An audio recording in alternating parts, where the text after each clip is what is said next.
1 2 checking 1 2 1 2. I believe it's episode 21. Yes, sir. 21. Right? Live from the platform, your boy JCKP. We back at it. You know, fresh off vacation. Good to be back, man. How was the vacation, bro? It was good, man. The bachelor party, man. So you can't say too much because he's got to keep things, under wraps. We had a couple drinks. Yeah. We listened to some music. We sunbathed and we went to bed at decent times. They went to bed early, apparently, man. Yeah. 8 p.m. bedtime, man. Buddy. Where were we at? Had to wake up at Costa like Rica? 6 a.m. to go get chairs. And you know how you have to put your towels on your Yeah, chairs? you got to be first come, first serve by the, Yeah. Do you guys, were you guys spending mostly, pool or? Beach, man. Beach, yeah. Like, the pool was jumping, but the thing is there was just no chairs available. Really? Nothing. There's, you mean they're all taken or there's none? It's taken. Oh, taken, yeah. Taken. Usually just how it is. Yeah, the pool bar looked good, but to be honest, it was also one of those ones where, you saw the groups that were there, they kind of just sort of taking over. There's one point where we kind of got some chairs finally, and this one group was just was going so hard that it was at an unmatched level. Damn. You know how sometimes you kind of see the scene, you can kind of just get into the scene? Yeah. Nah, bro, this one group is going so hard. They're usually they're there. They've been there already for a while. Yeah, there was 30 of them in a circle jumping up and going crazy. Where you're just man, I want to get to that level, but I'm not there yet. I'm not there right now.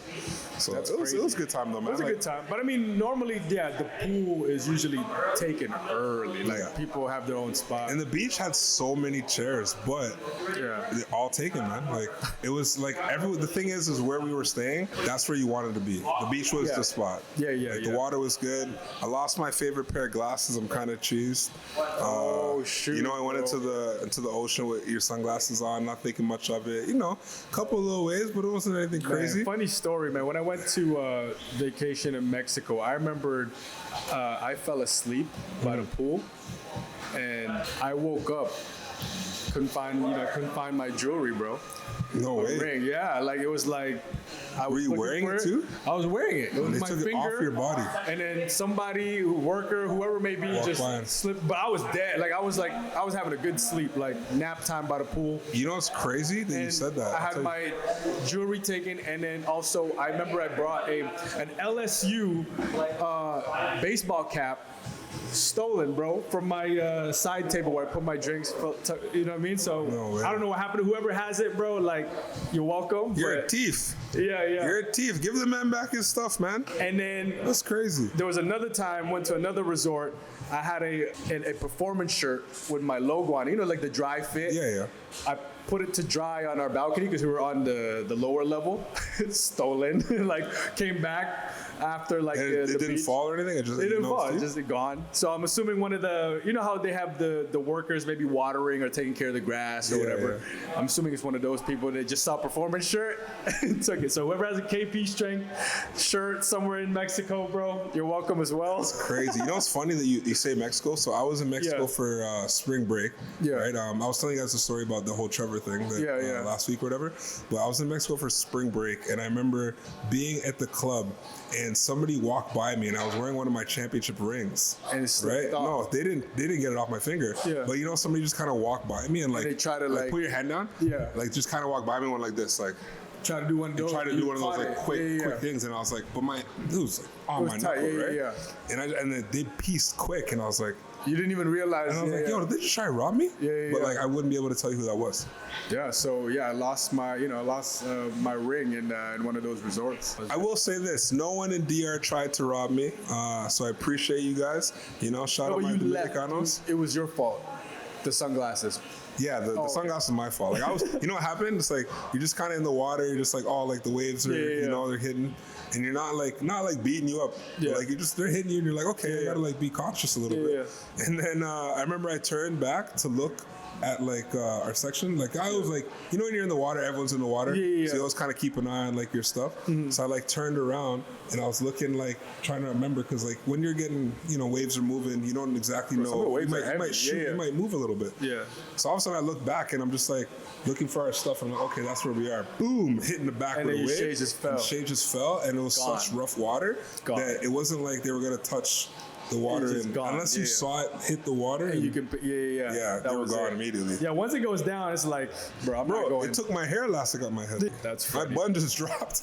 He went straight to Moana mode, bro. Like, no, but it was good, man. Trey had fun, you know. That's the Trey, that was the main thing. Yeah, so I'm go out, celebrate my boy. That's funny. You know. But I mean, yeah, it was a good time. Speaking of that, we're gonna go right into sports. I don't know if you were able to watch some of the March Madness game. Nah, you know what? It was such a compact weekend that like there wasn't like no bar time or anything like that. I wasn't really paying. You know, I made a ticket. Like I made tickets in advance and stuff like that. But like I had one for the Duke game on the day that I was coming back, and we'll talk about that after. Man, yeah, that Duke game was crazy because you know everybody expected him to beat UConn. Yeah. And so when UConn hit that buzzer beater, that was a crazy game. And then Dan Hurley, bro, what he did to the ref, man, he was cold. Face down, like so funny. And the game didn't even finish. You know what I mean? He was game wasn't even done. His blazer was off the shoulder. He hated that guy. And like he was imagine, like how cold are you to just be like, boom, cash. So what, man. son? Like, bro, so what, that son? was funny. He was cold, like. But I've always liked Dan Hurley, though, his style of coaching. He's a little bit psychotic and intense, but it works for his culture in UConn. But, man, with Duke, I had a four-legger with the Illinois and obviously, who they play? Was it Illinois, Tennessee? No, sorry, Michigan. Michigan, money line, the total hit. And then for the Duke game, the total hit. I just needed Duke to hit that money line, and goddamn, bro. So you know what's crazy? So sorry, Duke wasn't the team that ruined my ticket. Yeah. Right. What up, Kev? Duke wasn't the team that ruined my ticket. Yeah. It was actually the Heat. Right? Miami, so watch bro. this. So Duke was the only college team I had on the ticket, and I had them for the money line, but I got the early payout, right? Because I did it on 365, up by 20, and then they lost the game. But then Miami Heat was on my ticket as one of the legs, thinking it was like one of the safest games against the Pacers, and they lost the fourth quarter like 20. I think it was like 27-11 or something like that, and then they ended up like it was tied going into the fourth. And they just couldn't. And then they got slapped by 18. Damn. Like I never understand that. Like when a team is just like it's tied going into the third, it's a tight game, and then a team just says, "All right." They got cold, man. They just got cold. But like the favorite team too. Yeah. You know. I mean, it happens, man. You get dry. Bam, where were you, bro? We needed like, you know, 83. We needed some points, bro. That's funny. You know, but it is what it is. Yeah, I wonder how, like, I haven't been paying attention to Bam's, like, point average. I'll tell you right now. Yeah? I'll tell you right now, because let's see Bam Adebayo. Let's see how accurate you've been since 83. I want to see how many times. You know what? Because if you're hitting 83, you're telling me right now you're not going to touch 30 once or twice? Yeah. So let's see. Prove me wrong. 23, 15, 14, 17, 18, 32, 28, 20, 21, 83. So it's been below 30. It's been below 30. Yeah. I'm telling you, anomaly, bro. Like when you look at this, you almost think it's a glitch. It's like, wait a minute, what? Shoot, man. You know? Yeah, that's crazy. But I mean, yeah, that's tough. It's always a bad beat, man. Yeah. What a team's supposed to win, supposed to dominate. But you know what? I'm not mad because I came back off vacay and just slapped up tickets yesterday and Sunday night. So very happy with that. Man, I can't wait for this weekend because obviously it's the Final Four. It's pretty much neck and neck, man. It's gonna be such an unpredictable weekend. So recap it. Who's our Final Four going into this weekend? So who's playing who? We got UConn, we got Illinois, we got Michigan, and we got Arizona. The crazy matchup is that Michigan and Arizona are gonna play, and then Illinois and UConn are gonna play. And Michigan, Arizona is the top essentially two. The Essentially, championship game. I feel like whoever wins out of those two wins the whole thing. Yeah. But Heart still with Arizona? Huh? Heart still with Arizona? Yeah. Yeah. I might cash out if they win this weekend. I might just cash out that You just ticket. said whoever wins this is gonna win the next one. I know, but like we'll see. Illinois is tough. Like Illinois, UConn, that's so unpredictable. But like I gotta give it to probably Dan Hurley, man. He coaches them boys. Pause, like, bro. Well, Pause, man. bro. Super. Resume. That's a crazy pause. No, but I'm saying Dan Hurley, bro. He's been on a I gotta heater. give it to. Holy crap, Man, man. You guys already know, man. It's big pause. Yeah. I don't need to state it. But I might give the edge to UConn against Illinois. That's gonna be a good game though. But with Michigan, Arizona, bro, that could go either way. It's a tough one, man. Like, I like Arizona too, but I feel like for me, I'm gonna keep it real with you. Yeah. Aside from the first round, and even the second round of March Madness, I just don't even bother betting on it anymore. It's just too close. Every time I try something, if you know what it is, every time I try a parlay, I'm good. But if I try a single or a straight, wrong. It's weird. It's weird. You know? Well, I mean, it's because maybe are you doing a spread? If you do the spread, that's a little bit more risky. Sometimes money line might work out, but even the money line odds isn't that. Well, the thing is that I feel like the teams that and the games that I've gone for like straights or like singles has been just like money lines that are close. But like, or the spread that's like maybe like 1.5, 2.5 or something like that, right? Where it's close. Or the point total where it's like, okay, like two, shooters. So that's what you're gonna do. That's what you're gonna focus on. I'm just letting it go, bro. I'm just gonna watch March Madness, the rest of it, as a fan. Not even any props. You know what? Insider information I'll take. That's about it. If all of a sudden I get the ticket and it's like, yo, take this and this is the thing, like drop 3, 4, 5 units on it, you're like, all right, this sounds good. I do feel confident though about Arizona, but then I wouldn't be surprised if like UConn shocks everybody, just because the way they played. And they shot poorly from 3-point line. They were like 1 for 18. Yeah. They were down 20 against Duke.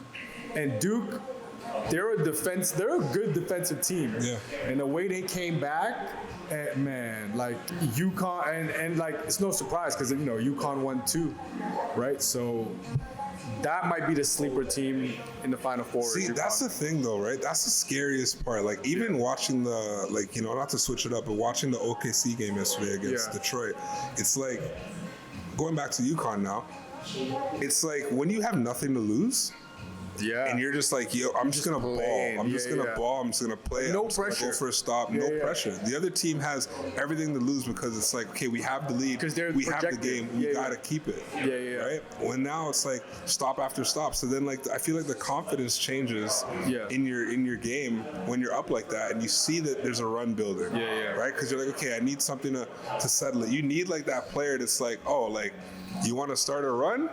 Dead that. Like, but it's tough when you have like, you're in this element of March Madness right now. It's a one and done. You're up. Team's on a little bit of a run, and now you're like almost panic playing. You got to go back to just like, hey, what is our play? What gets us a sure bucket? What keeps us situated and calm? That's important, man. Like I feel like teams like that, you need that veteran presence. That like, hey guys, bro, like it's just they make their runs. We make we got to slow it down a little bit, play our game. I just felt like after that run, UConn just controlled the tempo.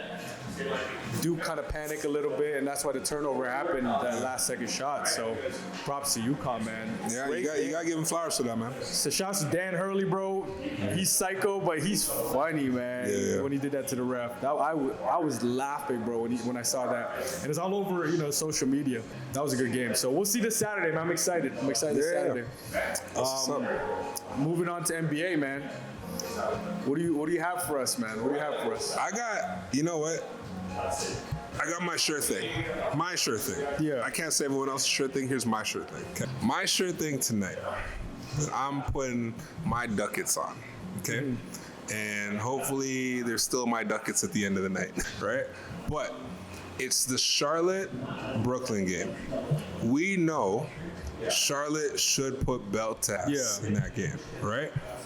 Only thing is, with a team like Brooklyn, you're very unsure of, are they going to score points? Are they not? So when you look at spreads and you look at totals, it's tough. It's hard to take totals in these games because you know what the one team's going to do. Yeah. You just don't know the predictability of the unpredictable, right? Which is Brooklyn. Brooklyn could be like, oh, we're home, so we're going to try to put up a fight, or they could just get 40 ball. Yeah. Right? The only thing that I feel sure about is Charlotte to do what they're supposed to do. You know what's funny? I saw a BR betting some guy was like, man, you bet on grown men in the NBA to cover plus 40. I think it was like a 41.5 spread, and Sacramento didn't cover. They literally got blown out by more than 41.5. So when you said that, that happened. That happened to me a couple. What was it? Right before I left. You're a professional team. Yeah. If the cover is like, because obviously it was a live bet, but if you put plus 41.5, you're like, okay, you're not gonna get like 50 balls. You know what I mean? For a professional team. Yeah. But sometimes it happens. That happened to me the other night, man. Like I think it was. And obviously Cleveland. It'd be Sacramento. So. Who was it? It was Cleveland, bro. The Cavs. The Cavs were like, I think they were like, spread? they were like tied. I forgot who they were playing. I think it was Miami maybe or somebody. Yeah. And I had them like just in like my long parlay of I do my 25 leggers. Yeah. And these are normally good. These are normally always good. It's just you have that one anomaly, and that one anomaly that day was I took Cleveland at home. Yeah. Plus 15.5 or plus 14.5 at home against Miami. And they got blown out. And they lost by 16. I was like, what? Like something crazy like that. No, but going back to it, my play of the day that I really like, because there's a lot of good games on today, but the one I'm feeling is over 118.5 for the Hornets. Team total. I like that. Over 118.5. Because at the end of the day, Brooklyn's not a good defensive team. Yeah. We know that. Yeah. They are in Brooklyn. Yeah. But you have to look at the variables, right? Mm-hmm. Charlotte didn't play yesterday. Yeah. Right? They're playing tonight. They're not playing tomorrow. They basically have a one and done game. They're traveling. They're obviously in Brooklyn. Yeah. Not too far away. Mm-hmm. I don't believe Charlotte to Brooklyn's not too far away. Not that far, right? I mean, either way, you're still on the you're still on the east side. They fly private, so it's not. You know what it is, right? Yeah. But nonetheless, it's like you're not dealing with like time changes or anything crazy like that. You're playing a battered and broken Brooklyn team. Mm-hmm. They're probably going to pass that, and I think at the end of the day, like they're still a team that should be able to put up, 30 points a quarter. They're a solid team, Charlotte. Right? So I'm solid team. I'm betting on them too, man. Tonight, like my two locks would be Charlotte covering the 15.5 spread. So you got it at 15.5. And then I parlayed it with the over on the total. So over 209, I believe 209.5. Okay. So let's put it together one more time for the people. So my lock of the day would be Charlotte minus 15.5 with the with the total going over 209. And I think if they're gonna blow them out, they're gonna score a lot of points. They're gonna pretty much, you know what I mean? I feel like they can cover that easily if they're gonna, put belt to buttons in this game. Was that the line was 209, or did you move the line for that one? No, that was the line. 209? 209 or 219? I think it's 219. Oh, my bad. So Charlotte minus 15.5 and over 219. Okay. That's my two-legger for my lock of the day. I'm hoping it hits. See, that's the thing, man. It's like I'm as my dog, I'm hoping for you, and I like that too. But I just feel like all these games that are like 15 plus on spreads are like some sort of trap potential. I feel like these are the games where, depending on where the money goes and how the books are looking, is what happens in the game. So like if all of a sudden it's a 20-point spread, right, that they're giving out ahead of time, and all of a sudden all the money's going in saying, oh yeah, they're gonna blow them up by 20 plus. Yeah. That's when they're like, all right, you know what? This team, stay close. This team, chill out. Call. Yeah, get the call. Like, hey, win the game, get your dub. Yeah. But like, remember, it doesn't affect your GM. standings. This guy's not playing. We won't be sponsoring you. And we've seen those, right? This amount of minutes. Yeah, we've seen those minutes, right? Where it's kind of like, you know how that can go. That could easily be Charlotte to win the game, but like 10. Yeah. Not miss your shots or anything like that, but like we're gonna make the subs and adequates or to get the high percentage people out of the game. You know what I mean? Yeah, we'll see, man. That's why I'll take my odds. I usually like to to be a little bit risky with some of my locks. Go big or go home type thing. Hey, speaking of risk, I just want to say shout out Dante because he joined. He's been on a heater. But he joined our live from the platform DraftKings group that we have. So remember, if you guys are interested, feel free to let us know. We'll add you to the group. But he put out that random one. Like I was wondering first who it was. I kept seeing this name, add tickets, and I was like, who is this? That's why I was like, wait, 20 plus. I'm like, I got a little bit hesitant, bro. But Shoot, it hit, man. No, it wasn't 20 plus. It was the plus 2,000 he made. Or no, I'm saying. Oh no, my bad. It was a double. Yeah. Sorry, I was thinking 20 plus points. So, Like I've never heard of this. Okay, I don't even remember how to say homeboy's name because I always is it Ao Desanwu or It's close some enough. Desanwu. It's close enough. Let me sound it out so I don't butcher him and he doesn't come for me one day off pod. That's right? a joke. Because I don't want to be shouts like. to Dante, man. He's got a few wins. Yeah, it was Ao Desanwu. I'm probably saying it wrong. You know, I've never actually said the man's name, pause, before like that. But nonetheless, I just know to pick him for certain things and know not to. And as soon as he said double, I was like, plus 2,000? It was worth it. I'll risk it for the Yeah. biscuit. That's what I'm saying. Try to ting him. That slapped in the third quarter. Yeah, shoot. Yeah, he was already, third quarter, he hit that quick. Hit that? Yeah, that's pause. a good one. So, normally, with Dante joining the group, man, I'm waiting for some of his MLB straights because Yeah, I heard he's fire with those. he's pretty fire with those. So. Shout out Dante, man. You want to talk about risk? I'll show you some risk. Although I did put up a baseball sprinkle, it's like a plus 11,000, and it's just 10 players to go under their runs, like to score. Oh, okay. So there's 10 of those players. I like those bets. But that's what I'm saying because Yeah. it's like most of them were like a minus 120, minus 140, 140. So they're projected not to score a run. But I parlayed 10 players, so we'll see. Do you know what I'm going to do just because you said that? Yeah. And I tried this before during the MLB playoffs, but I think it'll be way easier to do now that there's so many games. Yeah. Is take guys to not hit home runs. Yeah, but I took the runs because the home runs were like minus 700, minus 600. So. No, but what I'm saying is like, so you go find like. Right. So you see how you did like 10? Yeah. I'm a lunatic. 25? Right? I would do 25. Max it out. I do a max it 25 leg parlay Yeah. of like all the guys that are not favored to hit dingers. Home runs, yeah. And just say nah. But see, here's the thing. I feel like some sports book, they won't let you parlay it. No, it depends. Yeah, some sports books. Some yeah, sports book like DraftKings, I know I try to do the home run thing over under. Yeah. Bro, first of all, it doesn't even exist in DraftKings. No, right? I had to go to Bet365 to look if Bet365 has it. Yeah. The home run Yeah, over I was and under. about to try and build it. But I've tried the same one. It would only let me parlay 6 of them. So it was like a plus 500, plus 600. So I went on DraftKings. I just did the runs, like not to score. No, but that's a good home ticket. I'll base. sprinkle that. You said plus 11,000? Yeah, bro. It was like crazy, and I think I sprinkled one hit from one of them. So that might be Wait, the that's one. already in the group?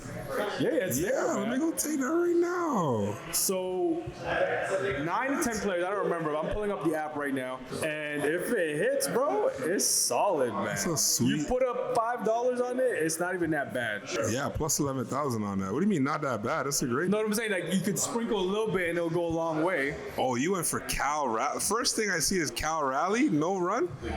That's the home run man, bro.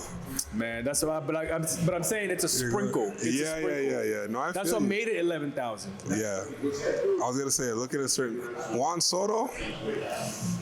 But they see they can hit, but are they gonna touch home plate? You know what Fair. I'm saying? Yeah. It's But if they hit a homer, then GG's. You know what I mean? Sure. But it's just a sprinkle, guys. It's just a sprinkle. Let me try this. You said sprinkle, let's sprinkle it. Cause you can, And you can add the MLB boost on it. I might save Yeah, that. I add might the save that. I might save that. Because if you're you're gonna modify it. So the two guys that I'm worried about is obviously Juan Soto and Cal.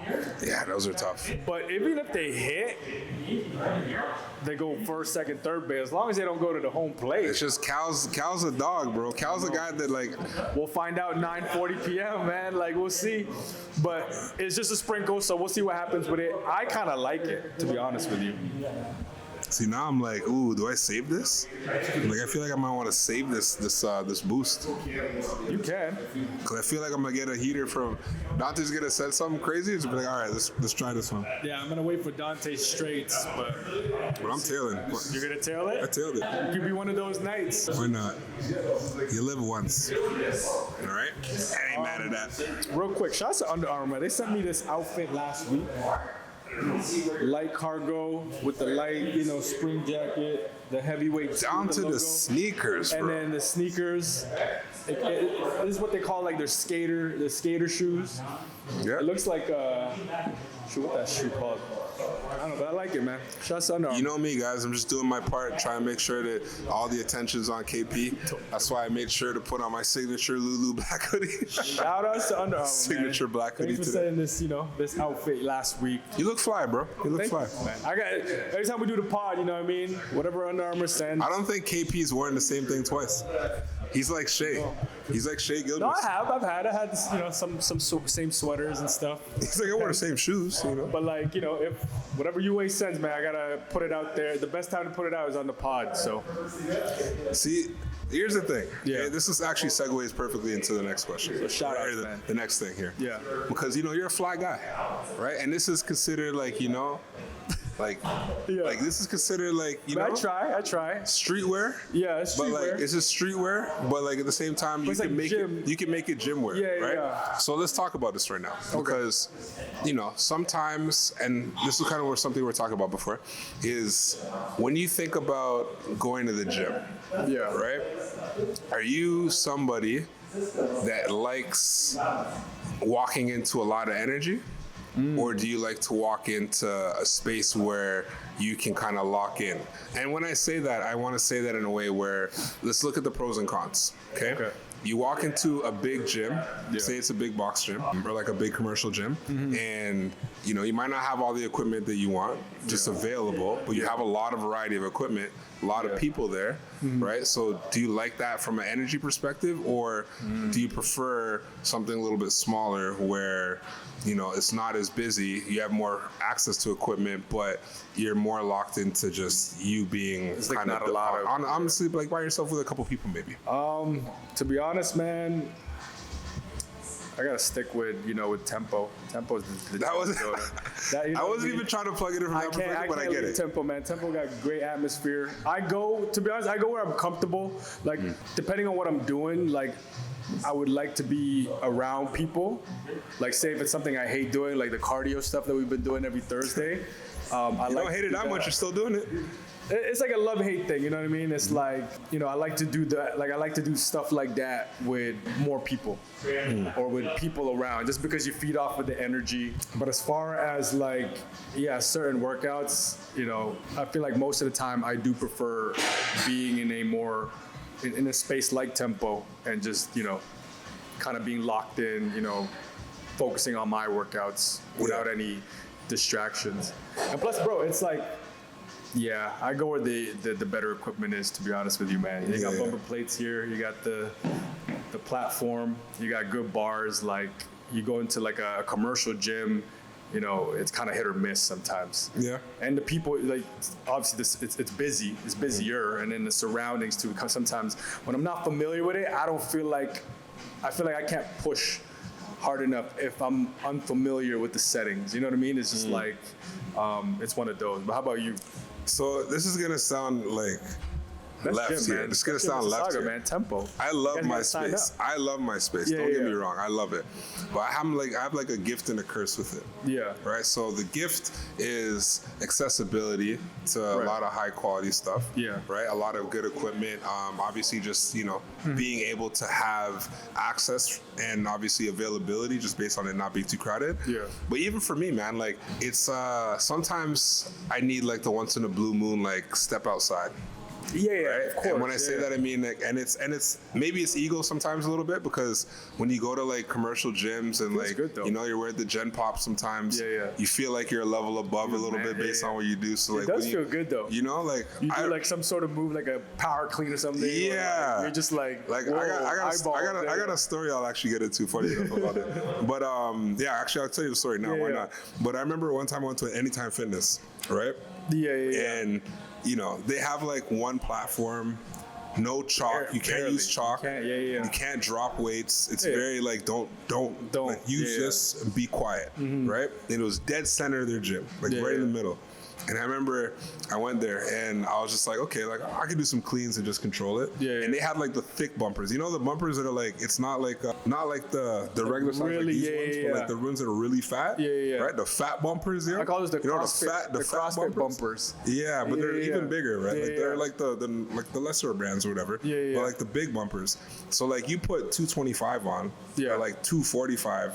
And it looks fat, it looks right? So I remember I walk like you're lifting heavy ass weight. And it's like dead front of like the mirrors and stuff. Mm-hmm. And like I said, platform right here, dumbbell section in front, all the machines behind you. Yeah. And I remember I loaded it up, and like I could see like these like young guys, like these like maybe like 20-year-olds or like 18-year-olds, or like it's like, oh, like this guy's about to deadlift that. I wonder, like you could just see in their eyes. They're just like, oh yeah, he's just like deadlifting. Maybe he's like warming up or something like that. Hey, stroking JC's ego. And then I picked up that bar and just like cleaned it 3 times straight off the hip. Just and like I just like even before the pop, like I looked before I went into the jerk, and I just saw like.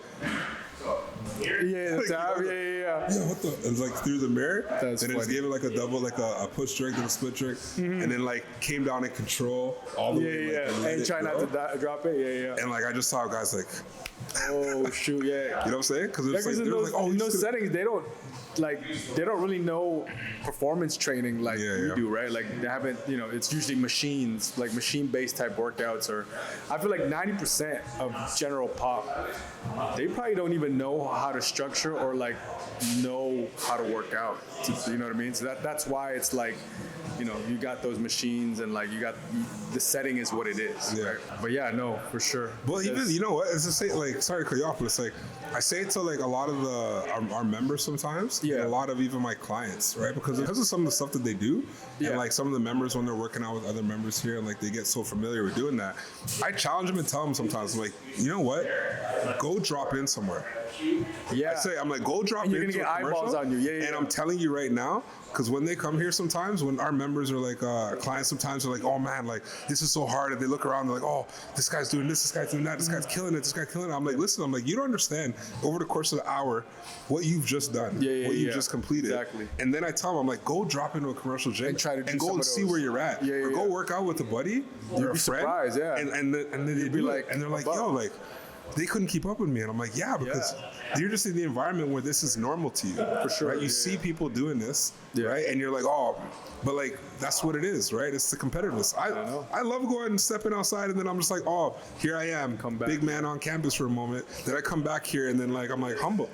I do agree with you though. It's like, it's a nice switch up sometimes, especially like, you drop in at a different gym, like, last time I did that, we were at Lifetime, and I remember I was just doing like a landmine single arm press, and like you get looks, you're like, what is this guy doing? Why is the bar like on an angle like that? So it's I agree with you.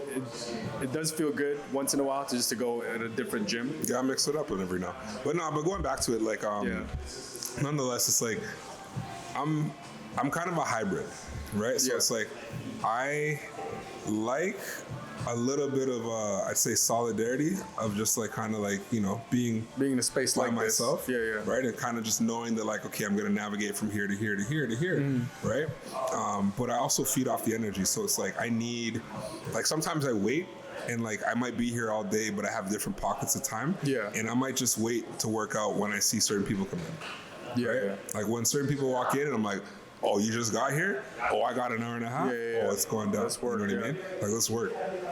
Just because you know the type of vibe that they're on. For sure, And A, it's social, right? Because we're a very social space. Yeah. But then B, it's kind of like, I'm motivated by seeing other people get after it. Yeah, me too. If I see like the hockey player come in and like they're doing this, and I'm like, ooh, all right, maybe let me like, you're an athlete, I respect it. Now I'm a little bit more motivated because I'm like, oh, the competitor in me is telling me that I got to go do this. I got to go do this next level thing. You know what I mean? I agree. I like that too. Plus, like, I'm a social guy, man. I like to talk to people in between sets, man. I like to just talk whatever it may be, betting, NFL, NBA, whatever it may be, man. It's just like, this is how this whole podcast started. This whole podcast started because we were literally just, it was parlays every day. It was just constant. Bro, it would be like a few hours, bro. Just talking. Jay should be talking about planning his stuff for the day. So it's like, hey, might as well talk about it on the damn podcast. Might as well, bro. Yeah. I mean, it's working. Why not? You know what I'm saying? But no, I like that. Yeah. But that's the vibe, man. Like I said, like I don't want too much. I don't want it to be too empty. There's some days. Yeah. Because there's gonna be days you might walk in here, you see me by myself, Keisha Cole blaring, right? Yeah. And I'm just in a vibe, and I'm moving from equipment piece to equipment piece, and that's what's beautiful. Like what I really love about the space, and this is not to kind of toot the horn once again, obviously it being my space. You can toot your horn, bro. It's our podcast. You know what it is, man. I think everyone needs to be comfortable. This will get clipped. Everyone needs to be soon. Everyone just needs to be comfortable in the environment that works for them. You know what I'm saying? Sometimes it works for some people, doesn't work for others. Yeah. But like I said, like I think the biggest thing for me is just how social it is and how everyone kind of understands the usage, right? Because everyone trains very similar. Where I superset. Yeah. Maybe 3 exercises, right? I know you do the same thing. It's like we're very non-traditional from like a finish this exercise and then move sit on this machine, right? Like I might be on 3 different pieces. There might be 2 other people here, and we're all kind of interchanging this different stuff, and it's just kind of it works that way. Yeah, for sure. Like yesterday, I was training a client, and Kev was here. You were here. Oh, yeah, it was Somebody else was here. Yeah. It was busy, but like I just saw, and Jux was here, and it was literally just like I saw the navigation, and like guys were just like, "Yo, can I use this? Yeah, I'm gonna use that." Boom, boom, boom. So I like just the way that it was flowing yesterday. I was like, "This is nice." I mean, you built up everything was available, but it wasn't. You know what I mean? But I mean, you built up that culture though, like so. It's it's, and obviously, like you got trainers that are pretty good human beings. You guys are all right. You guys are all right. So you know what I mean. Except for that guy right there. Yeah, that guy right there. Yeah, you gotta go. Ty, bro. Kevin Ty be owning the turf sometimes. Hold on, let me just shout out Kev real quick. Kev is the strongest single-legged lifter in this gym. I just want to say, yo, I gotta show you flowers, man. You are the strongest isolated. Hey, man, you guys gotta ask Kev in the gym to show you his Euro step, man. Kev's like the gym is always just crossing over. He's always just he's airball, like not like his jump shot, but more so just like how he's jumping. But like me, like obviously when it was busy in the gym, I'm always conscious anyways of like my surrounding and like logistic wise. When I'm gonna do a superset, I make sure like I'm not like all over the place. I try to keep my superset kind of like logistic, like flowing. You know what I mean? Like it's not, you don't have to go from like this all the way to the other end of the gym. I think for me, one thing that I've now done and like is my thing is if I'm working out, and like it could be like I could be doing a superset of like 3 things. Yeah. Right? And this could be my first time around. Yeah. If you ask me if I'm using something after I'm moving from it, I'll just be like, nope. I'll just know if it's yours. And then like that go back to it. No, not even that. Like sometimes I go back to it, or sometimes that instantly tells me, yep, switch it up. Go try something different, right? Because like it could be like what I was planning, what I had thought is like this is the structure. But like life, we don't know what the structure is. For sure. Right? Sometimes you just gotta throw the remixes. So honestly, I love it sometimes where I'll be like, oh, I'm gonna do this and this and this, and I do a set and then somebody wants to do something, I'm like, go for it, take it. Let me do this instead. Now I'm thinking, I'm like, okay, let me instead of doing this with a kettlebell, I'm gonna do this with a dumbbell, and I'm gonna do it this way. You know, like it just gets my brain flowing, so I'm not always thinking the same things. You know what I mean? I don't want to rely on seeing Instagram for inspiration. I want to be like, oh, like situation. I don't have this anymore. What do I do now? That's what I like. But I think like because we've been doing this for a while, I think that as a trainer, as a strength coach or a personal trainer, like you have to be adaptable. 100%. Right? You know what I mean? Like I'm sure you could agree with me that like if you give us even just 5 yards of space, I feel like we can give our clients or our athletes a pretty good workout. Well, that was kind of the original plan when we opened the first facility, right? That's why there was so much turf space, right? Because it was pretty much like it was pretty much kind of like what can you do in this space here, right? And that's what the athletes and all the members turned into. They turned into like, oh yeah, like I come here because I know that if I took this little pocket and I brought this med ball, these dumbbells, that kettlebell, and these bands over here, I'm good. Right? Obviously, you still have all your other piece of equipment. Of course, but it's just like the fact of like how they can maneuver. You know what I'm saying? But I'm saying there's definitely times where you know, as a trainer, you do got to get creative and you got to adapt to the environment. Yo, funny story actually. Good segue here. I remember at the old facility, right? I had 4 squat racks the same way that I have right now. There was a trainer that came in from a gym that was just shutting shutting down, right? Right. And he was like, trying to negotiate to kind of come into the space and and I'm trying to empower trainers. I'm trying to obviously have a place that you can feel like is home for you to run your business. I remember he was just like, so I need a squat rack between 5 and 9 p.m. every night, like pretty much like a demand. And I was like, what do you mean, Nick, you need? He's like, the way that I train my clients, we predominantly use a squat rack for our work, and I have these clients that are booked in from this time to that time. I said, there's no reservation. I'm like, I'm sorry, like maybe you can find a place that's very private, it's your space where you can have that, but I'm like, you're not getting your own squat rack. I'm like, I'm not gonna shut down a squat rack for you. I'm like, it doesn't matter how much you pay me for it. He said he needed it? Yeah, I was like, it doesn't matter how much you pay me for it. There's no, you have this squat rack. Right. You know what I'm saying? Because if I'm using a squat rack, you can use that squat rack. He can use that squat rack. Yeah. But like, crazy request. Like, there's no crazy request, right? Yeah. And I was like, you know what, bro? I'm like, it was. Although I feel like at that time, I feel like you can definitely still work in, even if it's busy, you could still work in.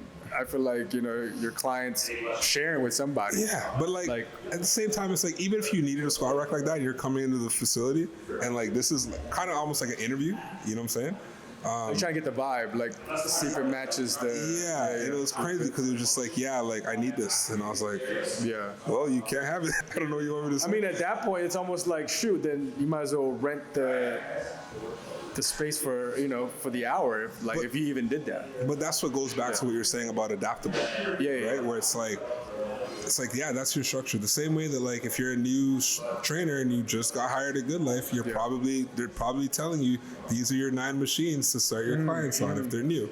And very not limited with what you're able to do, but they monitor it. Like if you were to try to do some creative stuff like what you do, I don't do it. I do it too. I just wanted to point them out. But it's like you do some creative stuff. Yeah. All of a sudden they might be looking at you like, whoa, why were you doing that?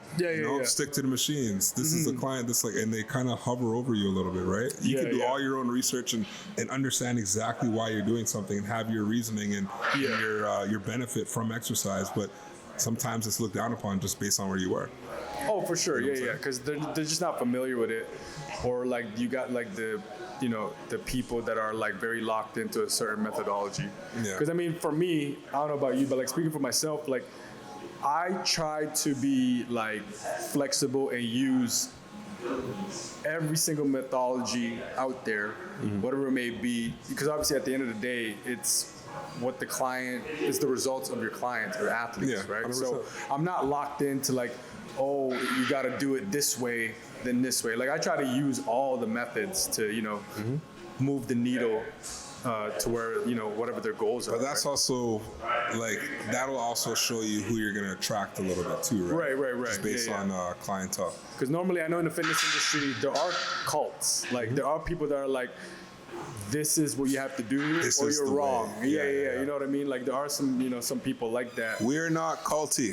Like with me, I try to use whatever I have to benefit the client. Like, you know what I mean? Like we don't have to barbell back squat. Yeah. We can squat other ways. Like, we're not locked into a certain methodology. See, one thing that I do a lot is it's not a secret in any way. Obviously, fitness is adapted in different ways. Yeah. But one thing I do a lot with clients, especially if they're kind of more beginner to intermediate, is I try to push the pace on them. Right, where it's a lot of supersetting. Right, letting you know that it's like, okay, well, your active rest is essentially doing this other exercise that doesn't have anything to do with the muscles you just used, right? Which gives you those muscles a break, but not really. Right, you're still active. You're still obviously your heart rate's still. They like complement each other. You know what I mean, right? So it's kind of like agonist, antagonist, essentially when looking at it from that perspective, and then just really getting them used to the flow of like, okay, like I'm very minimal on my rest. I'm going from here to there. I'm doing this, then I'm doing that. This is my rep range. This is my rest. This is how it's working. And then letting them, like on days when they're not with me, not superset it. Keep it original. Do your set and then take your break. Do your set, take your break, move on to the next exercise, right? Because then it's kind of a little bit more encouraging for them to be in the gym knowing that they don't necessarily have to try to fit to the same standard, but they can still work at a standard that's probably original to what they would have seen or experienced in the gym, right? So that way, when they rest, now they have one of two things. They're either going to get to that workout, right, and be like, okay, well, I took my time, I got through it. Yeah. Or they're going to be like, I'm used to going faster. No. I'm going to superset. I'm going to add the extra little bit of resistance or a little, additional exercise there. For sure. To then kind of keep to the same standard of what we're doing, right? Because at the end of the day, when you're doing PT, most people are not doing personal training for 5 days a week. Right? Yeah. Or even 4 days a week. It's normally 2 or 3, right? So if you're obviously recommending exercise, which I feel like everyone should, we know that it's not 2 days or 3 days a week that they should be exercising. You already know that your maintenance is not twice a week. Yeah. It's not 3 days a week. Your maintenance is probably 4 days a week, right? Yeah. Or correct me if I'm wrong, obviously. My maintenance for me is like 4 days minimum. Right? Would be like maintenance. Oh, okay. Yeah. For me to maintenance. So like when somebody's training twice a week, yeah, it's good if you're starting out, but I always say, listen, if they always ask me, like originally, like, oh, what do you recommend? Do you recommend that I personal train twice a week or 3 days a week? I'll always say, hey, it's within whatever you have for your means. But at the same time, if you come in and you tell me, oh, I play volleyball once a week, I do like 10K on the bike or something like that on Saturdays, and I play this other sport activity or something like that, I'll tell you, don't train with me 3 days a week. Train with me twice. You already have a lot of activity on your plate going on, right? Let's get this and let's get this into the system, and then let's eventually add that third day and maybe swap it for something else. So you're getting that extra bit of resistance. Yeah. You know what I mean? But no, it makes sense. I mean, as far as like why we do it that way is because, like, first of all, it's just efficiency. Yeah. We get more done because you're only with me for an hour. Yeah. Right. So it's like we want to maximize what you're paying for. Like you're paying me to train you. Let's maximize that. So that's why we do a lot of supersetting of exercises, just because it's more efficient that way. Unless you're powerlifting and you're just you just need those. Yeah. Unless you're powerlifting. Unless you're powerlifting or you're. But normally those guys have either their own program, their own coaches that they follow, and they're in a group doing it together. But for the most part, like why we superset and do all those things is because it's just, first of all, it's efficiency, more work done, less amount of time, and also as you hired us, so we're trying to give you the value of having a good training session within 100%, an hour. 100%. And so bottom line, I think that's what it comes down to, why we normally do a lot of those supersetting of exercises, right? So, and plus, you might only get us for 1, 2, max maybe 3 times a week, one-on-one. Yeah. So it's like we want to make sure that we give you the value of what you're paying for, and we want to be efficient. 100%. So no, I agree. I feel like I had this cough forever. This is the same cough I had from like. Man, same cough I don't get sick, bro. As long as I don't get sick, I'll be good. Don't worry, bro. I'm not that guy. But yeah, that's a good question, though. I like that question. You know what I'm saying? Good one. No, because it's just, I feel like I just see it differently so many different places you go. You know what I'm saying? Yeah. But that's what I mean. It just depends on the setting and the culture of that gym. Like obviously, the culture of like a CrossFit gym is going to be way different. Yeah. Everybody's intense there. Everybody's, See, for me too, it's kind of like you said, it's like when you talk about efficiency, it's like, yes, we want to give you that efficiency in that hour, but I'm also like, I'm also very kind of like, at least now, I used to be the guy that was in the gym for 2 hours. Yeah. I've done 2.5, 90 minutes was kind of standard for a little bit, like in the last, few years. But now it's like, man, I can get everything done in an hour. Oh, 100%. Right? And it's like, it's knowledge, obviously. It's the style of exercise. But at the same time, it's like you said, it's just efficiency. It is. Right? And keep in mind, 24 hours in a day, I know it's nice when you're younger to kind of have all this time for the gym, but we don't have that time no more. Right? This is why places like F45 thrive. Right, for sure. Because you go in there, you bang it out for 45, and then you go. Now, I'm not going to say I like F45 based on like what you're doing. But the model works for their demographic. 100%, right? So I get it. You know what I'm saying? But I mean, yeah, like, bro, when, back then, college, high school, like, you had time. So 90 minutes was like kind of like your minimum workout, because you could take time with your 30-minute mobility. Yeah, like you could go through your entire program of what you had, but like obviously as you get older and you have more priorities, it's like, man, I got to be efficient in an hour, maybe a little bit less than that. So if you can get your clients to start feeling that, okay, well, I'm used to doing this within an hour's time, then For boom, sure. you know you're good. Depending on the client you have, obviously with athletes, if you got like high level athletes, pro, college, like you could take your time with them. You could spend 90 minutes in the gym doing all the things that you got to do. But when you get like a client that's like corporate, they want to be bang, bang, bang, because they got places to be, things to do. They actually appreciate that type of training where it's like we get things done quicker, as long as it's efficient, obviously, as long as it's effective. But yeah, it just depends on who you have. Like sometimes too, like Depends if it's a therapy session or if it's somebody just trying to shut their brain off and just go. But it always depends on your client and your relationship with them. Like if, we've had clients where it's like it is a therapy session. We're just literally talking to them through. They just want to talk to somebody and get a good workout. Right. And then you have clients that are like, nah, I gotta bang it out, go. And then you got like clients that are just chill. You can take your time. I always like to ask that question originally too. I always like to ask the question where I'm like, or I'd be like, listen, like, what do you want out of this? Like, I'm not gonna say like you ask the question about therapy. But I think the question that I like to ask is, I'm like, do you want to turn your brain off? Right. You know what I'm saying? Like, or what level of brain turn off do you want to be? Right? Some people will come in and like in the consultation when we talk about it, they'll just be like, like I just don't want to think. And as soon as I hear that, I'm like, oh yeah, I got you. Don't worry. To be honest, those are the best clients where it's like they trust you as a professional. Where like, I'm gonna leave it up to you. I just want to come in here. You plan everything out. This is why I'm hiring you. You're planning everything out. I just gotta come in here, do the work that you prescribe to me, and then boom, that's it, right? It's just like they understand, they trust your profession, they trust the way you plan your program, and those are probably the best clients. It's just like, let me just come in here, head down. Even as an athlete, like I don't want to worry about like percentages, what I'm doing. Just give me the program, let me lock in, and let me work hard, through it. So, but that's what I feel like is a confidence booster as a trainer, even. Right.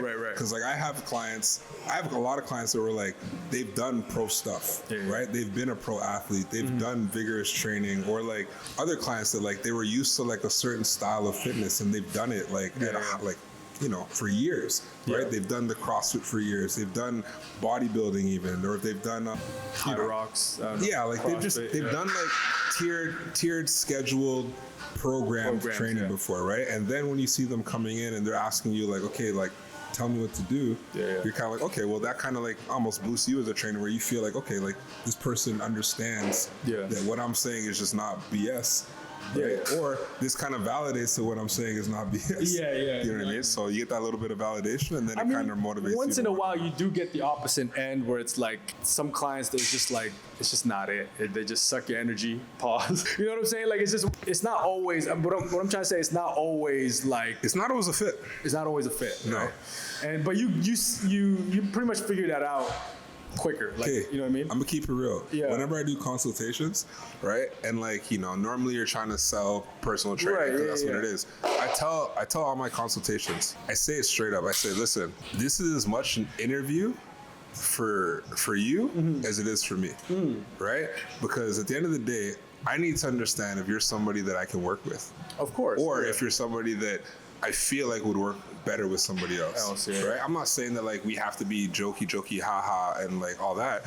I'm just saying that like if you're gonna be a certain style of person, it might not work for me. Might not work out. You know what I'm saying? Like there's some people I know that can deal with like people that will complain about everything and like show lack of effort and like will be like just stiff as a board. This is somebody that's paying me for this and let's go. But I'm not that guy. Like I'll tell you straight up. Like listen, me and you can't work together. Like sometimes it's not worth the, you know what I mean, the extra cash when you have clients like that, because it's just like it just drains you. You're like, man, okay. And then obviously too, like sometimes it's just not worth it. It's not worth it taking those type of clients in, but it does happen. Like, it does happen. It's not always perfect. You don't always get the perfect client, but that's kind of like where you learn, you know what I mean? For me, I feel like it just depends on, you came here, and when you came here, you said you wanted help. Are you willing to be helped? Right? Or is it the idea and the idea is driving your reasoning for being here? Yeah, yeah. Because if it's just the idea that's driving the reasoning for being here, that's not enough. I need you to be like, I want this, right? So I always like to go with the why question. Yeah, yeah. And like I learned this a long time ago, where it's like, you know, why do you want to, like, if I did a bootleg one with you right now, like, oh, like, why are you here? You could just fake it. Be like, oh, well, To get in shape. why is getting in shape important for you? Because I want to, you know, I want to keep up, say, with my kids. Okay, and why is, you know, being able to keep up with your kids important to you? Because, you know, they're everything, right? Like, I don't want to be that type of parent where I can't actively get involved with, you know, with my kids. But okay, so why is being actively involved important to you? To be actively involved with your kids? Yeah, exactly. Like you go deeper. You go deeper because Yeah, at the end of the day, you have to understand what because the you have root to is. understand their like the main reason why. And then sometimes you they got to need bring to- them, and then you got to bring them Yeah, back, right? for You got to sure. bring them back to that sometimes. Yeah. No, I do that to extent too, you know, because it's much easier to sell somebody when you find that, you know, that trigger point Yeah. of like their why. I always find it, like, honestly, with, like, you know, people that are overweight trying to lose weight, right? There's a deeper. It's so level. deep. Yeah, It's so exactly. deep there. Sometimes you really gotta like understand it and bring them back to that. And I don't even think it's from the exercise sometimes that I'll remind. I think sometimes that's where I remind the nutrition, right? Or remind the lifestyle, Yeah. right? Because half the time I'll tell them straight up, like, this might not be an exercise as important as an exercise thing as it is a lifestyle thing for you. Like more guidance, Right, like with you that might stuff. you might actually just need to change this in your lifestyle, Yeah. and start to do exercise. Yes, like I can help you with that. Don't get me wrong. Yeah. But it could be just this lifestyle thing that's really getting in the way of your true why of your like what No, you're for sure. what you're really going through. You know what I think like just if you can get them into that emotional trigger, it's definitely a lot easier to connect. Yeah. And for them to buy into you, like what you know trying to do, you know, just because the trust is there. Yeah. You find that reasoning, you find that deep reasoning, and then you obviously it's a lot easier to kind of tell them, okay, well here's how I can guide you to whatever your goal is. So no, I do agree with that stuff. You gotta get that deeper reasoning. It's the same of thing. Why It's they the, want it's the same to thing, hire just you. less emotional with athletes, right? Yeah, Where for sure. you know when the athlete's trying to train and then they're trying to obviously get to the next level. Okay, why? Yeah, right? yeah. I think it's not as deep because you're just looking at the fact that you want to be successful in the sport, you want to do well in the sport. Yeah. But I think that's where you can always tie in, like, It's just it's a different wavelength because like, you know, they have their reasoning. It could be deeper on a different scale, but it's still the same thing. You're trying to find like what gets them, you Yeah. know, what makes them tick, what makes them kind of like, you know, push towards that goal, right? Yeah. When it comes down to it. So 100%, so- man. I agree. It's a good question. You know? But also too, like with the I call it the bad clients, man. You can't really give your all or give them the best type of training or value when, like, bro, they're draining your energy. It's like, so sometimes it's unfit, man. So it's, like, it's not worth it. 100%. you know? And it's always tough when it's like, you know, that there's some people that are like looking to work with you and like they have like a time slot that's like ideal and you're like, Yeah. oh. But at the same time, it's like, you know, service is service, right? You still want For to sure. obviously give them It the best. depends. Like, it's not always, like, obviously we don't always turn it down. Like, if it works out with the schedule, it works out, like, yeah, it might take you in. But yeah, you do, it's not always a perfect world where you get all of the ideal type clients that you're looking for. You're Hey, going to man. have some. It's right now it is. I'll say, you know what? Shout out all my clients. Yeah, I love yeah. you guys, For man. sure, for You sure. guys are great. Because to be honest, like it's very, it's very like when I come into work now, I'm very kind of just like energy's always good. Doesn't matter who's coming in the door. I'm like, let's get it. For sure, You for know? sure. You know what I'm saying? Throughout our careers, we've had. 100%, Yeah, we've 100%. had. We're like, man, 100%. like this person's like, you know, draining your energy. It's like, it's just tough to train, but Yeah. it happens. That's how we kind of like learn. We kind of learn how to, you know what I mean? yeah. Vet some of these people. So. But that's how you get to the stage where eventually, like you said, it's who you choose. Right. You know what I mean? When you first start, you got to take whatever. You're just trying to. You're just That was a trying to grind work. when you first know what I'm start. saying? You're just Yeah, trying to yeah. work. this point, it's kind of like, no, I want to work with you. I don't want to work with them. I want to work with you. You know? Yeah, in the beginning, man, scheduling is crazy because you're just taking in whoever, you're training whoever, and it was like you kind of have to. That's kind of like the process, though. Like as a young person, a young trainer coming up, kind of have to go through everybody. Because I know a lot of young guys coming out of like, especially if you're an athlete, you want to work with athletes. You're just like, no, you're probably gonna have to start. Bro, you gotta start Gen Pop. Gen Pop. Yeah. Kind of find your little niche.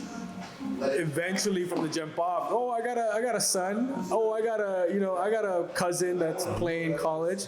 Eventually, it'll start going, but in the beginning, it's you got to grind a little bit. That was kind of my thing too, man. It's like I remember I had a period of time where, I was like, okay, like more sport performance would be nice. But then like I start to get like clients that used to be athletes. Right. So it started with like a lot of those, right? Where it's like, okay, you have they're kind of like out of the game for a while. I played this, but I've been out of the game, and then you kind of bring them back to them feeling like an athlete again. For sure. And that's how I started my business, some athlete mindset. Just kind of like keeping that mentality of okay, like I want to. Sometimes it's more rewarding though, like ex-athlete or athletes that like, you know what I mean? They're now working corporate jobs. Like sometimes those are like, it's more rewarding training those people because they still got like the mindset of being consistent, they know what they have to do to get back. It's just that they need a little bit of a coach. That's what it is. They need a little bit. They need the head coach back. They need and that's you know what I mean. You know what? So that's what's kind of cool about like a lot of my clients that I got. Specifically some of the males. They need that coaching back because they don't have a head coach anymore. Yeah. Well, you know what it is? Because like I'm older than the demographic that I play against in rugby. Right. So like average age of guys that are playing the game right now at the high level are at least like 7 years younger than I am. Yeah. You know what I'm saying? So I'm keeping up as the unk, call it, right? But then what it is like I like that my clients that used to be those athletes or used to basically do those like I got guys that've done Ironmans. I've got guys that used to play pro basketball in Europe and stuff like that too. And it's like when they're still playing with their friends or like they're doing activities with their peers and they're like they're the oh my god person. They're like, oh, like I don't know how you still do it. I don't know how you still do that. You know what I mean? But you see the work that they're putting in and just the activity levels that they're at. That's what's rewarding. For sure. For sure. So I like that. Yeah. Good questions, man. Yeah, man. It's been a while since we talked about like fitness related stuff. I mean, because you don't want to be too like generic, What's your favorite exercise, bro? Like that's good to start with. Yeah, I know. But although I feel like we still do work with athletes, I feel like we gotta bridge in a little bit more sports performance type questions next episode for the intense athletes looking to get better. Maybe we'll come up with some. Who knows? But we're getting closer, man. This is episode 21, right? 21. This was 21. Getting closer to our milestone, 25. Oh, by the way, big up 21, bro. Just had a baby with Lotto, or is having a baby with Lotto. Who? You bastard. Who? 21 Savage. Oh, 21 Savage having a baby with Lotto, man. What is he talking about? I'm cheesed. Oh, so it's... Lotto's one of my new age favorites, man. Bro, they're together? Yeah. Damn. They've been trying to hide it, but like it's obvious. It's been obvious. Shout out to 21 Savage, bro. Like if you know the industry and the game, it's like that they've been together. You see all the little See, I'm not really familiar, so that's new to me. Or actually no, I've seen the music video. No, I lied. I seen the music video, but I didn't know they've been together for a while. Yeah, long enough. Long enough that they having a baby. Lotto, who is she? Is she again?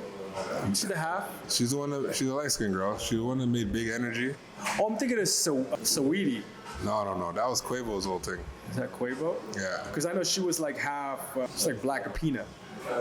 Was she? Yeah, she's like half Filipina, half either Jamaican or she's from the Bay. Like she's from Bay, West Coast. So yeah. Shout out to 21 Savage, man. Shout out 21, bro. You got a good one. I was a big fan of Lotto. Now I'm like, damn. So it's that one. Yeah. I was a big fan of her music. Don't kill me, man. Her music. That was like when there was another female artist that were like, oh shoot, I forgot who it is. Like she had a baby and everyone was like, damn. Yeah, it was some. Rihanna? Because I said that. I said that when Rihanna got pregnant. I was like, Could be Rihanna, I guess so. it's not like I was ever had a chance. It was just more the, I feel like there's one other female artist. Oh, it was Ella May when they were like, Ella May had a baby? with Jason Tatum, bro. And all the man was like, oh shit. Wait, that's Sting's. That's Sting's. No. So JT has a son with another. Oh, I was about to say that's not Thing. That's But not. Ella May and Jason had a baby together. No recently. way. I think the baby's like it's been like the baby's been born. Are they still together? But it was they're still together. So but I'm saying she booed up. yes, but I'm saying when Ella May when people found out Ella May got pregnant, you know what I mean, all the man was like, ah shit.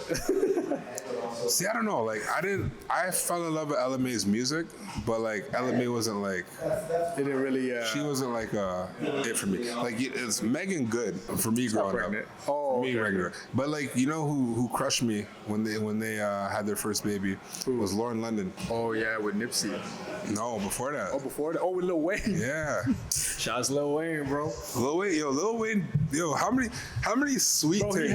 he had her. He had Christina Milian. Yeah. She was in my top 4 growing up too. Top 3. Lil Wayne had a roster. Yo, I actually got a confession about Christina Milian. So, Christina Milian and Karrueche are really close friends, right? If not, like, they're really close friends. They're really the one with Deion Sanders, bro? Yeah. Wow. So, Karrueche and Christina Milian are really good friends. One of my like best friends growing up, he was dating Karrueche's cousin. No way. Right? So he was dating Karrueche's cousin. Was that like but second she lives down here. Like she's separation? like I've actually known her since college and stuff like that too. So I know the girl. Yeah. The cousin. Or Karrueche. Of Karrueche. Oh, okay. Right? She's down here. So he was dating Karrueche's cousin. Toronto? Karrueche? No, her cousin is. Oh, her cousin. Right? Okay. So she would always, but the thing is she was basically dating, the whole like her and her cousin kind of linking up a lot was right during the timeline of when she started dating Chris Brown. Right? So now she would always go down and visit her cousin like down at Chris Brown's house and stuff like that back in the day. Right?